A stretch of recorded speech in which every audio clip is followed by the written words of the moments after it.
2007 na nag-graduate ako bilang, estudyante sa University of Makati sa degree na Integrated Arts, major in Broadcast Arts. So yun, after ko mag-graduate, na-ano na ako, na-hire na ako sa, Knowledge Channel, bilang segment producer nung 2007 din na yun. Then siyempre, bilang bilang estudyante bilang kakatapos ko lang magtrabaho no ay mag-aral, parang ang dami kong ano, parang ang dami kong energy sa katawan.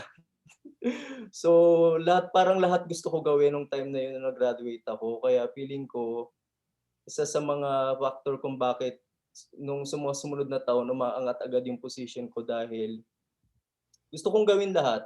Gusto ko lahat na i-apply, lahat ng mga natutunan ko sa University of Makati.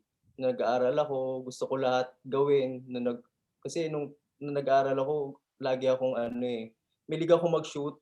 So, gustong-gusto ko yung sumasama sa mga production 'pag may mga, gumagawa ng mga short film, music video. Kasi parang nung time na yun, naisip ko na magagamit ko siya sa trabaho. So, yun, nung nakapagtrabaho na ako sa PCH, nabigyan naman ako ng opportunity na gawin lahat ito.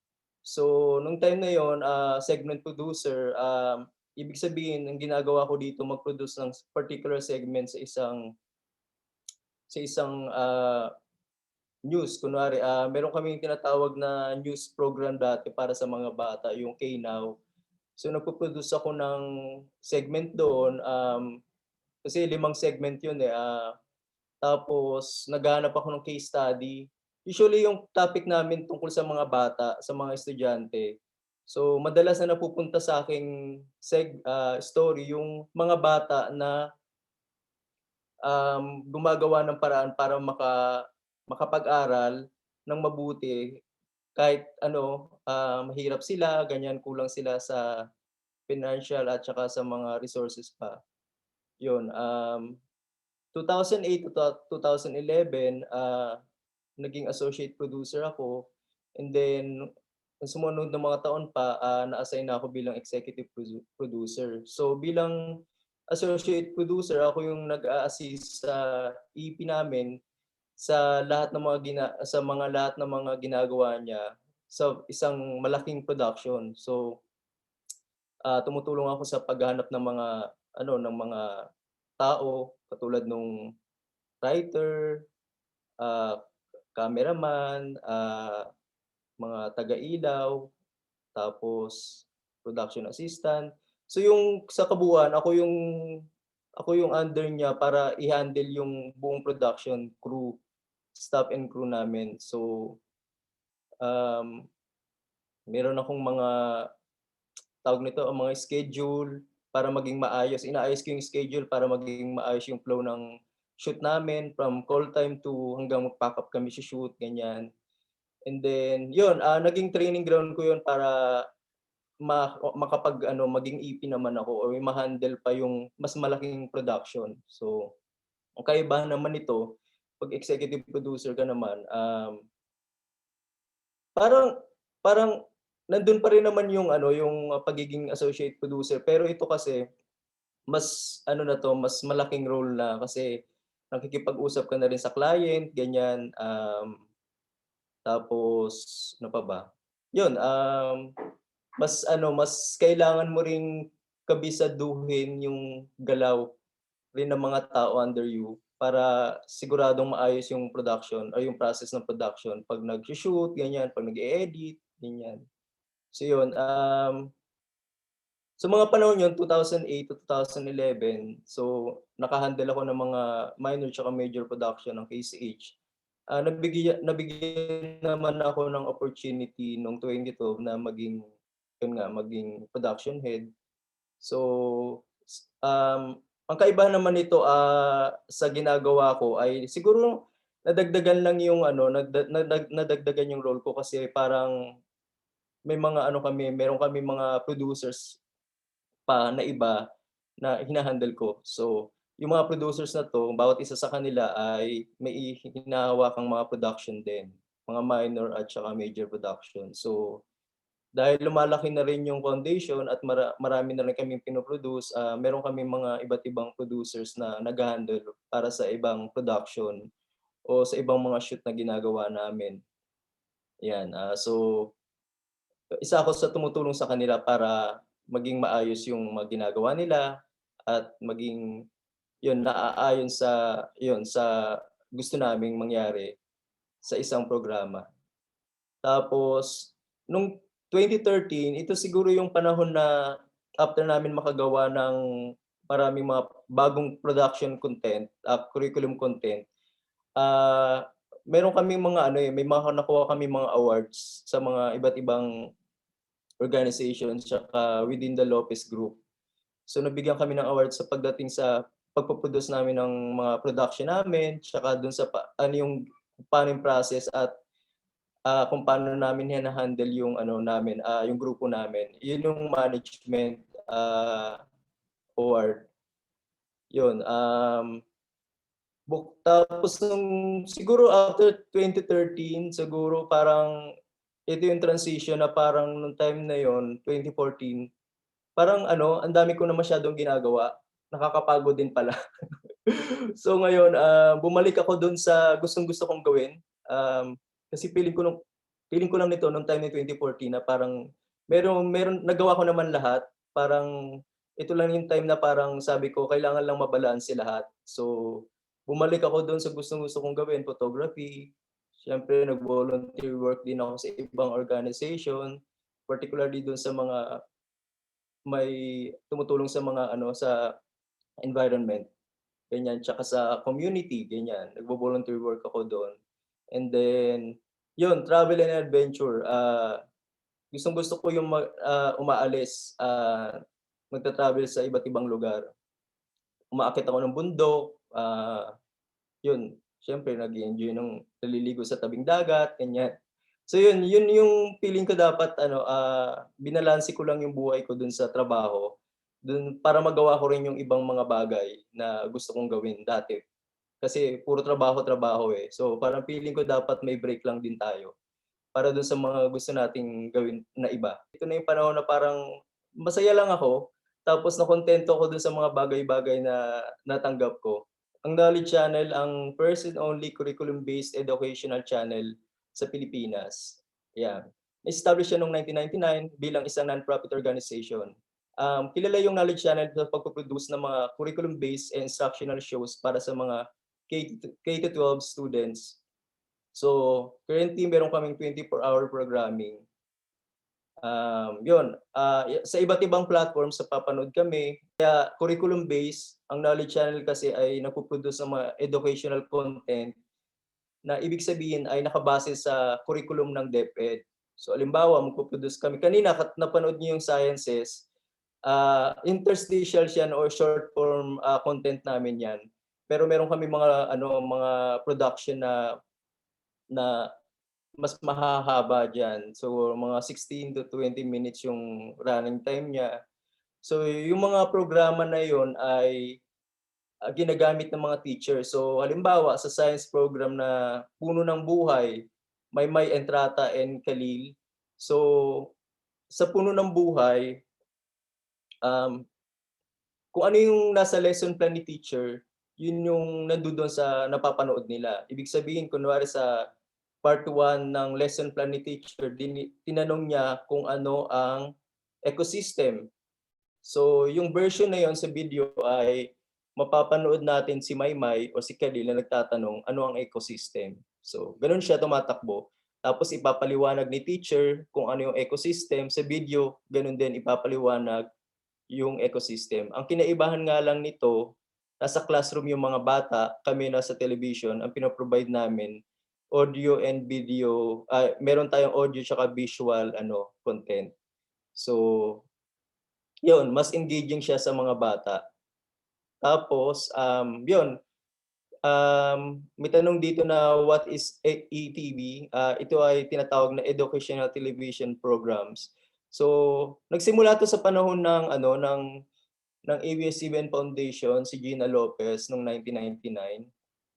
Ah, Pinasimulan nila 'to ng na mag-produce. Kung familiar kayo din sa mga Hiraya Manowari, Matinik, ito yung mga major production nung time na yon na nalunsad yung mga ATV programs.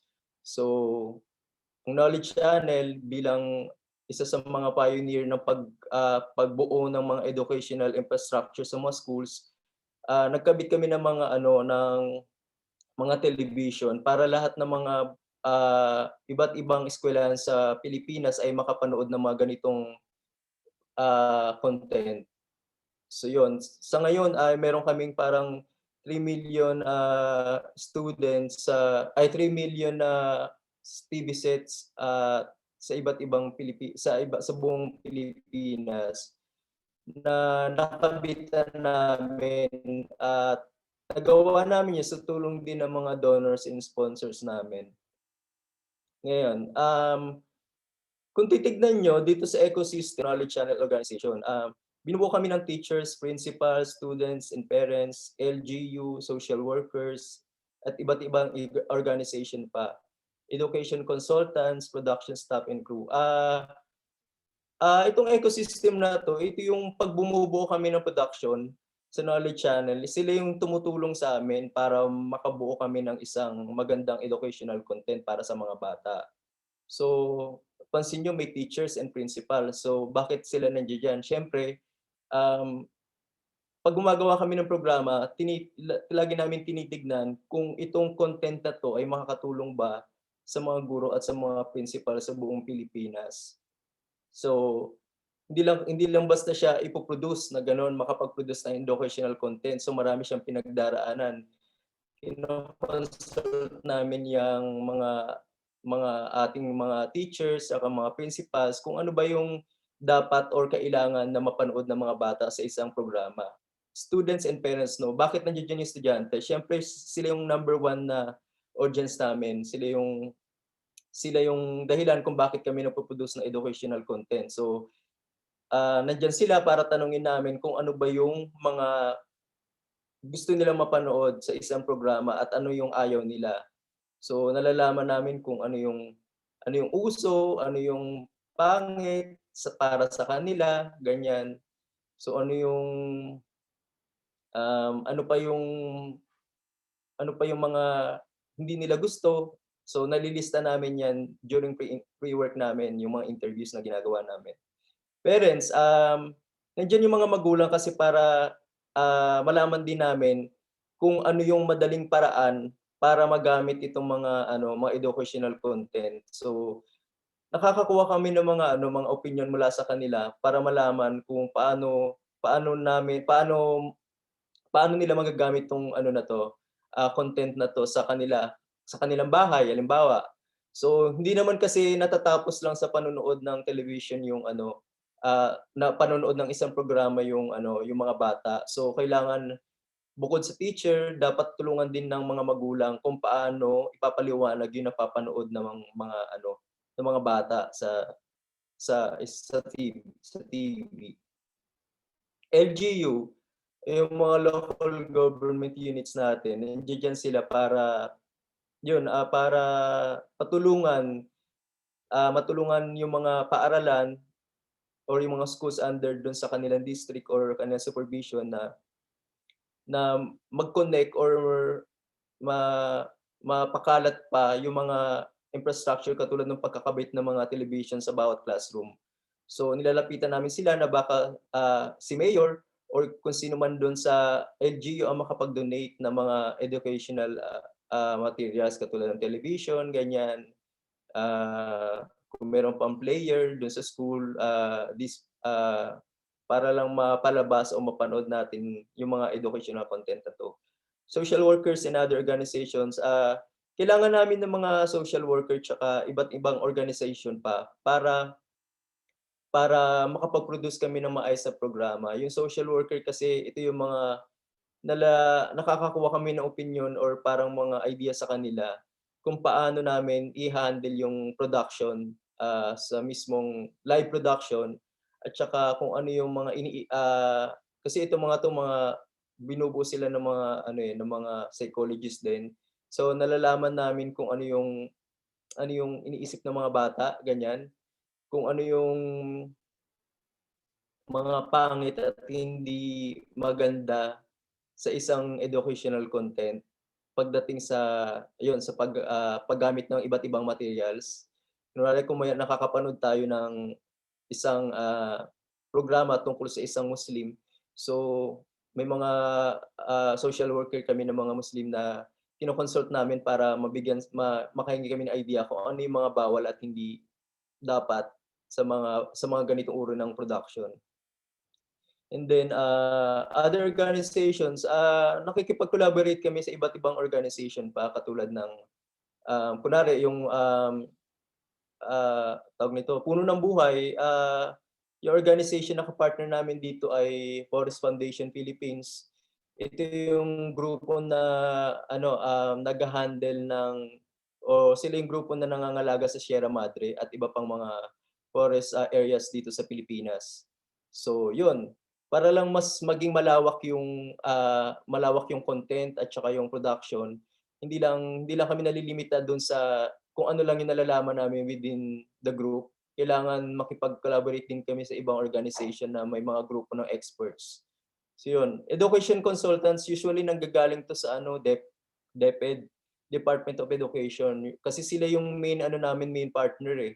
Sila yung talagang number one na partner namin sa paggawa ng educational content. So, may mga ano talaga kami dito, may mga consultants kami na nanggagaling. Kasi sila yung tumutulong pa sa'min during meetings, sa mga meetings namin, sila yung nagbibigay pa ng mga inputs para maging maging maayos yung ano, content namin pagdating sa production. So, dapat align ito dun sa, budget of work na ginagawa ng mga teachers at saka ng mga iba't ibang eskuwelahan sa Pilipinas. So yun, siyempre yung hindi naman kasama rin sa ecosystem yung production staff and crew na binubuo ng mga directors, writer, yun ng mga cameraman, yun. Tapos, yung mga multimedia learning resources namin, ito yung, sinisigurado namin na culture sensitive, child friendly, and effective yung mga videos namin. Una, culturally sensitive, ibig sabihin, ito yung nabanggit ko kanina, may programa kaming Salam na tumutukoy sa mga batang Muslim, sa mga community sa Mindanao.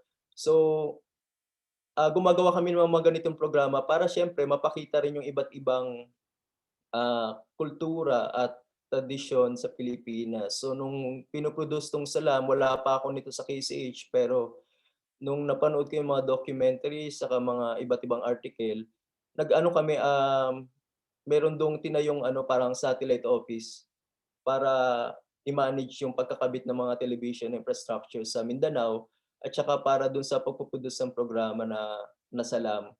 So, nung time na yun, nagkaroon ng mga community immersion para mas lalong maging maganda yung programa. Yung writer pumunta dun, yung director, para ma-visualize o para makita kung paano talaga mag-produce at kung paano ang community ng mga kapatid nating mga Muslim. So, pinag-aralan nila yung ano, yung lugar, ganyan. Pinag-aralan nila yung kultura, yung mga gawi, yung mga tradisyon ng isang Muslim. So, para hindi sa kanila nakakaapak yung ano, yung programa. So, merong mga limitation katulad nung bawal magpakita ng baboy, yung mga gano'n. So, yun yung mga ano nila, yung mga natutunan nila dun, na-apply nila sa pagpo-produce ng Salam. Child friendly, nasabi namin 'to kasi para ano, ito yung mga programa na dapat kinikiliti ano, yung imagination ng mga bata at talagang bukod dun, napapangiti mo sila at nai-engage mo sila dun sa napapanood. Kaya nasabi nating child-friendly yung programa dito sa PSH, and also pagiging effective nito sa mga bata.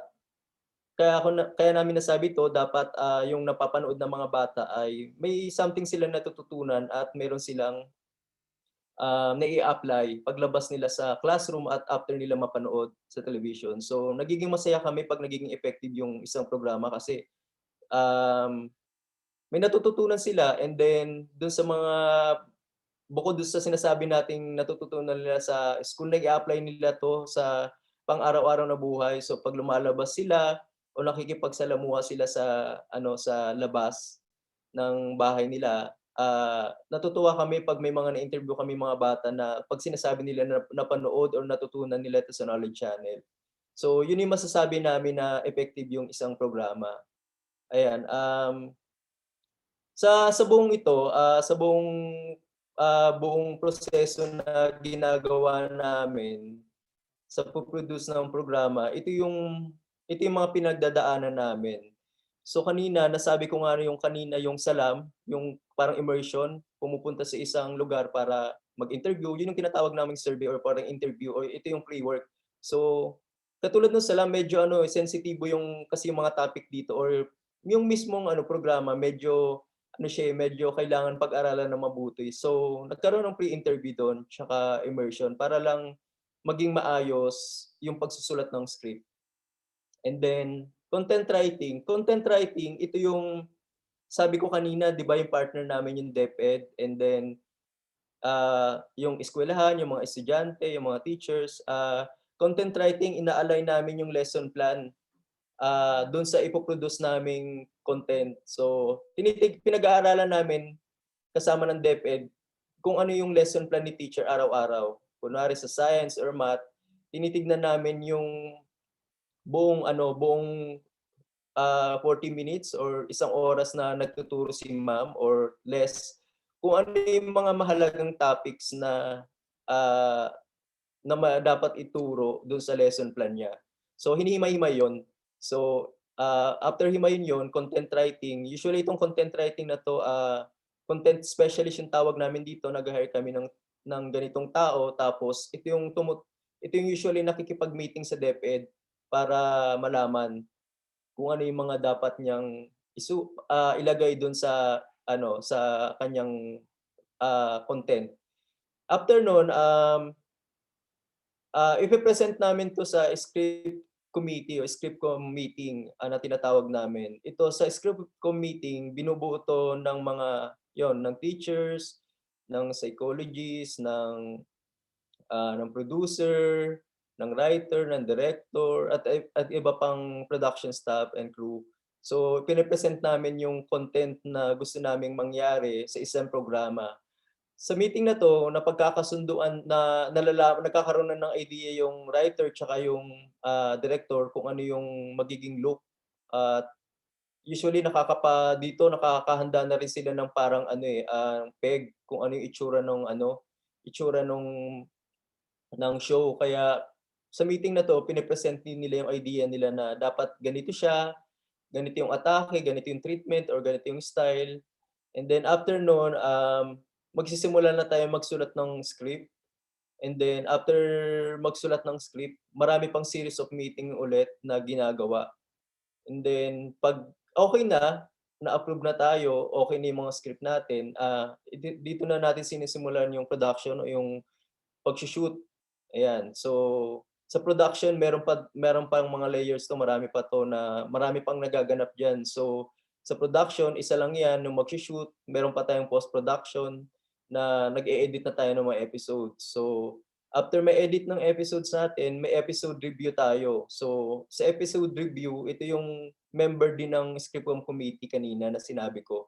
So, pinapanood natin, after panoorin, pumapasok yung mga comments dito na nagre-revise tayo base dun sa mga sinabi nila. So, ini-edit ulit. So, kung may mga adjustment na kailangan gawin, inaayos natin during post-production. Focus group discussion, ito yung episode testing, pumupunta kami sa mga eskuwelahan para ipanood sa mga bata yung nagawa namin o na-produce namin na content. So nagse-set up kami ng TV ta's pinapanood namin yung episode na yon, particular episode na yun sa mga bata. Tapos after nun, magkakaroon tayo ng parang discussion or parang question and answer portion sa mga bata. Tinatanong natin kung ano yung merong kaming parang ano, forms na nakalagay do'n kung ano yung mga tanong. So, usually ang tanong do'n kung may natutunan ba sila, nagustuhan ba nila yung mga characters, ganyan. Ano pa ba, pagdating do'n sa mga props and wardrobe, ano yung masasabi nila. So, comprehension, tapos, appeal, yun tine-test namin yun para lang malaman namin kung maganda ba or nagustuhan ba nila yung episode. Tapos after ng magawa yung lahat ng series of episodes na ginawa namin, nagkakaroon na kami ng training. So yung training, nandito na yung sinasabi ko kanina, yung mga teachers, principals, tsaka mga magulang, tsaka LGU. Tine-train namin sila kung paano gamitin yung educational program o yung series ng mga episodes na ginagawa namin. So, yun tinuturuan namin sila na kung paano kung paano 'to na bukod sa teacher, paano pa nila maituturo or para mag-guide din yung mga bata pagdating sa panonood. Meron kaming iba't ibang strategies pa na tinuturo sa kanila para para magustuhan pa nila or para sa susunod masasabi nila na gusto pa nilang manood, parang gano'n. So, yun yung ginagawa ng Knowledge Channel, ginagamit namin yung ano, yung technology, yung infrastructure namin para mahatid sa mga bata yung educational content na meron kami. Ito yung parang preview ng ginagawa ko dun sa KSH na nagsimula ako hanggang ngayon. So, ibig sabihin 'pag nagpo-produce ka, ito yung mga ano, ginagawa mong, pre-work sa isang production. Dito yung pumapasok yung katulad kanina yung survey or yung interview, paghahanap ng mga tao, paghahanap ng location, paghahanap ng magandang story, ganyan. So yung idea na yun, and then pagshi-shoot, ito yung actual live shoot natin, yung nandun yung cameraman natin, nandun yung mga ilaw, nandun yung ibang crew natin para makapag-record tayo ng eksena. So, and then yung tinatawag nating post-production, nag-e-edit kami. So, ine-edit yung mga episodes na nagawa natin. So, yun.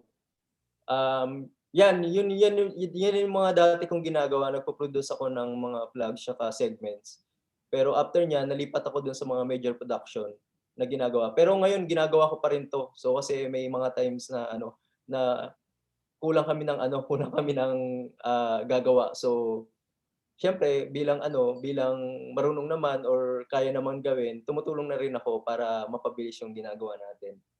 Ayan, handling pre-production meetings and brainstormings with sponsors and partners. Kanina nasabi ko na ano, na nagpo-produce ako ng mga major programs. Kaya sinabing sa amin major programs yun kasi, ito yung mga episodes o yung mga series na ini-sponsor or meron kami mga partners. Ito yung mga kumpanya, organization na may kanya-kanyang advocacy. Kunwari, dun sa isa sa mga meetings namin, nilapitan namin yung Forest Foundation Philippines para mag-produce ng isang ano, tungkol sa mag-produce ng mga environment shows. So, yun yung kaya nagkaroon kami ng Puno ng Buhay. So, na-produce 'to dahil sa kanila. So, ito, ang topic dito puro mga ano, environment, tungkol sa environment, ecosystem, ganyan, plants, waters, ganyan. So, yun yung topic dun sa Puno ng Buhay. Parang ano 'yan ano, corporate social responsibility. Opo. Tama si sir, ito yung mga CSR projects ng mga iba't ibang kumpanya. Kasi halimbawa yung, Manila Water, so kaya nila nagustuhan mag-produce ng series para ituro sa mga bata na dapat magtipid tayo ng tubig, parang gano'n. So yun yung ano nila, CSR projects nila, na kailangan ma-disseminate yung information sa pagtitipid ng tubig. So gumawa kami ng episodes nun na kung bakit dapat magtipid ng tubig, tapos yung ginagawa ng Manila Water na paglilinis ng mga tubig para may sapat na rasyon tayo ng tubig sa ating mga bahay-bahay. So yun yun. Sunod yung responsible for screening, selection, negotiation with talent agency and contracted artists. So ito ang isa sa mga ginagawa ko yung namin ng mga producers, sa mga ng iba't ibang producers na kasama ko ay yung mag-screen ng mga taong makakasama sa amin sa production. At siyempre yung mga artista na kukunin namin sa isang production. So, yun, yung mga production house na kinukuha namin yun, dumadaan sila sa process ng selection tsaka screening. Yun, lang. Discussing broadcast design, campaign videos with marketing group or visual treatment. Bukod dun sa pagpapalit ng mga lumang programa, siguro dapat kailangan natin magkaroon ng mga short form content na na magandang tignan sa mata. Hindi, I mean para siyang buhay na buhay. Buhayin natin yung channel sa pamamagitan ng kulay, ganyan. So, dito na pumasok yung broadcast design, yung pagbuo ng mga up next, bumpers, logo design. So, yun. So, sa madaling salita, nagtulong ang marketing group para mabuo itong gusto naming broadcast design ng channel. So gumawa kami ng mga TVCs, vlogs para mapaganda pa yung programming namin sa Knowledge Channel. So yun, mga advocacy at campaign videos gumawa kami nun para mas mapakilala pa yung foundation at yung ginagawa ng channel. Sourcing, contracting of technical requirements for shoots and on-the-ground activities for the foundation. Yun, bukod dun sa pagshi-shoot namin ng live or live production sa studio or sa iba pang location, meron din kami mga live events na ginagawa. So, bukod dun sa natutunan ko sa pagpo-produce ng mga episodes, nakapag-handle din ako ng mga live productions na ginagawa namin 'pag may mga events. So, ako yung nagmamando. So, kakaibahan lang nito kasi live 'to, eh. Ibig sabihin, dapat maayos yung proseso. I mean, kabisado mo yung bawat galaw, yung pagkasunod-sunod ng events, ng mga series of,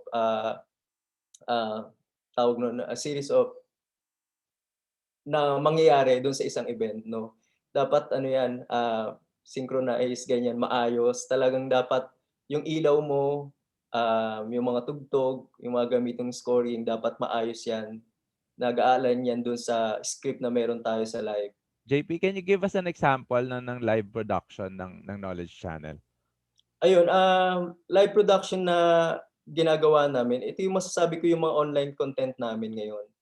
Yung kanina, yung sciences, meron kami niyan, pinapalabas namin yan, wika harian for Filipino, math dali for math, and then si Laika para sa language and English na subject.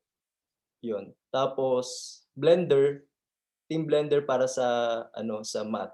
Ito yung mga live production namin ngayon online. So, kasi ito medyo sa panahon ngayon medyo nacha-challenge kami dito.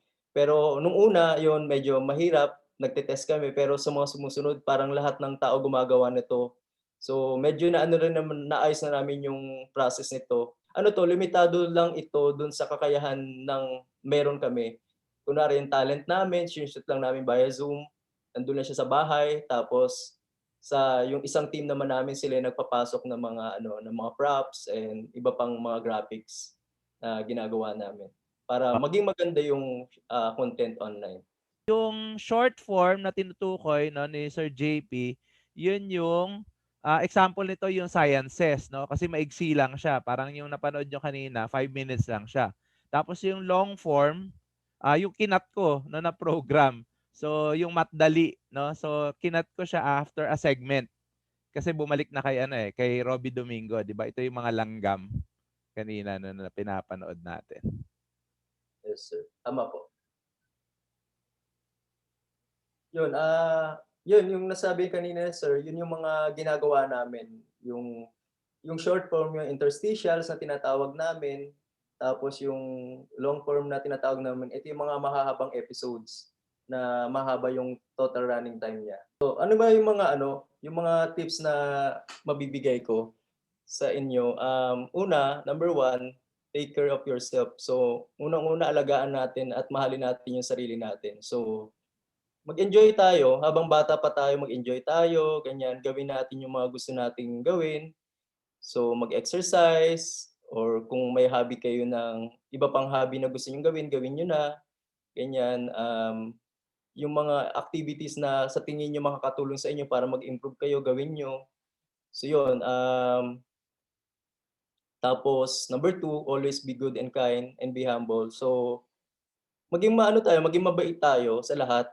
I mean, iba-iba kasi tayo ng ano, sa 'pag pumasok kayo sa industriya, iba't iba yung pinagdadaanan ng mga tao, tsaka hindi natin alam bakit sila malungkot, galit, ganyan. So, makitungo tayo ng maayos sa kanila, and then lagi natin tatandaan na maging mapagkumbaba tayo sa lahat ng bagay. Kasi sa totoo 'pag naging mabait at maging mapagkumbaba tayo, binabalik lahat 'to ng mga taong makakatrabaho natin sa industriya. So kung mabait at matulungin ka sa mga tao dun sa paligid mo, yung mga makakasalamuha mo pa sa mga susunod na taon ay magiging gano'n din sila sa'yo. Ganyan. Number three, be updated, always aim for self-improvement. So dapat, updated tayo sa lahat ng mga bago.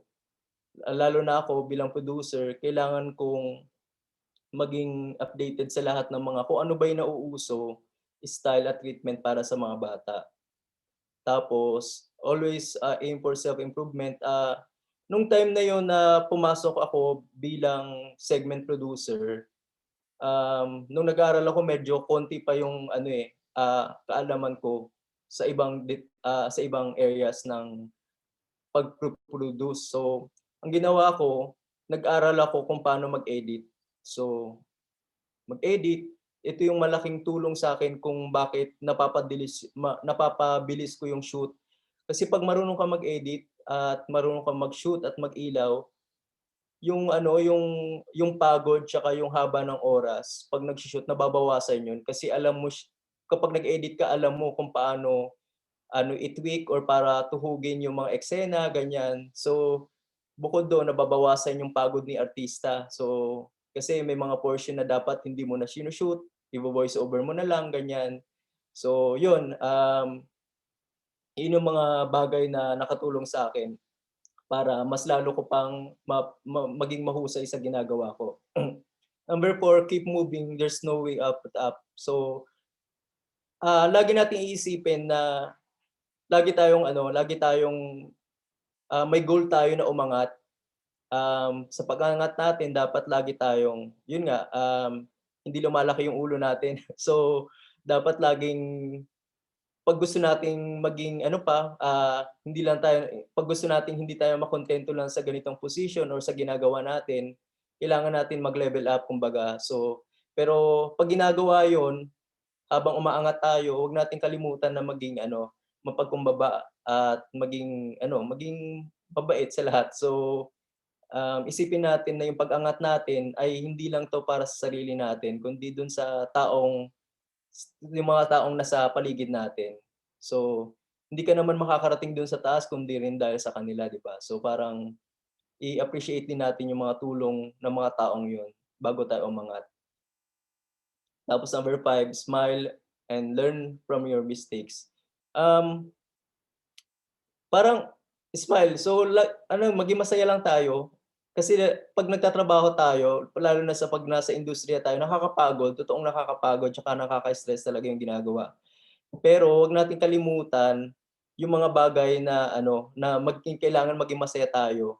Kasi ito yung mga ano, nagpapagaan para maging magaan yung trabaho natin. So, paano natin 'to magawa? Yung iba nanonood ng mga videos na nakakatawa, ganyan, or kaya maganda rin yung nakikipag-usap sa mga tao na para makuha mo yung ano, yung mga magaganda or nakakatawang bagay tungkol sa kanila. So, then learn from your mistakes. So, talagang 'pag hindi naman laging perpekto, may mali talaga tayong nagagawa, lalo na sa trabaho. So 'pag nagagawa natin 'yun, naitatama natin siya sa mga susunod pang gagawin natin. So yun marami tayong natututunan do'n sa pagkakamali yun kasi na mas lalo natin na paghuhusay or napapabuti yung gagawin natin sa mga susunod. Wants versus needs, choose carefully. Kaya ako nasabi 'to dahil kayo bata pa, um, at 'pag ngayon feeling ko marami kayong gustong ano, eh, bilhin. Okey lang 'yan, pero lagi natin timbangin kung itong bagay ba na gusto nating gawin ay makakatulong sa atin or hindi. So, siyempre nasabi ko lang 'to dahil gusto ko lang maging maging ano kayo, maging mautak pagdating dun sa pera na kinikita niyo 'pag nakapagtrabaho na kayo. So, parang gano'n siya. So, lagi lang natin iisipin lagi lang tayong maging matalino sa pagpili ng mga bagay kung magiging kapaki-pakinabang ba 'to sa atin or makakatulong ba 'to sa atin sa ginagawa natin. Okey. Number 7, plan your future. So, kailangan natin planuhin yung ngayon pa lang dapat nagpaplano na tayo kung ano yung gusto natin sa buhay natin. Kumbaga, kunwari after maka-graduate, ano ba yung gusto nating gawin? So, iba-iba yung atake ng tao 'no, iba-iba yung gusto nilang gawin pero feeling ko makakatulong na magplano tayo sa mga gusto nating gawin para at least meron kayong timeline para dun sa mga gusto niyo pang ma-achieve kasi mabilis lang yung panahon at araw. So, kung gusto niyo gawin lahat ng bagay at gusto niyo pang gawin, so dapat nagpaplano tayo para maging maging alam mo yon ma-achieve natin yung goal natin o yung gusto nating gawin sa buhay. So, number 8 yun, be a good citizen, be of service to others. Yun, after natin mag-graduate, at makapagtrabaho tayo, maging ano tayo, maging mabuting mamamayan tayo at siyempre lagi nating isipin na 'pag nagtatrabaho tayo, hindi lang 'yun basta pera na kinikita natin para mabuhay tayo, mabuhay ang ating pamilya. Ginagawa rin natin yung trabaho na 'yun para makatulong sa iba, sa ibang tao at siyempre sa nation building, 'di ba? Yung lahat naman nakikita natin sa paligid, karpentero, ganyan, nagtitinda, mga guro, lahat 'yan ay may mahalagang role para maging progress yung ating bansa.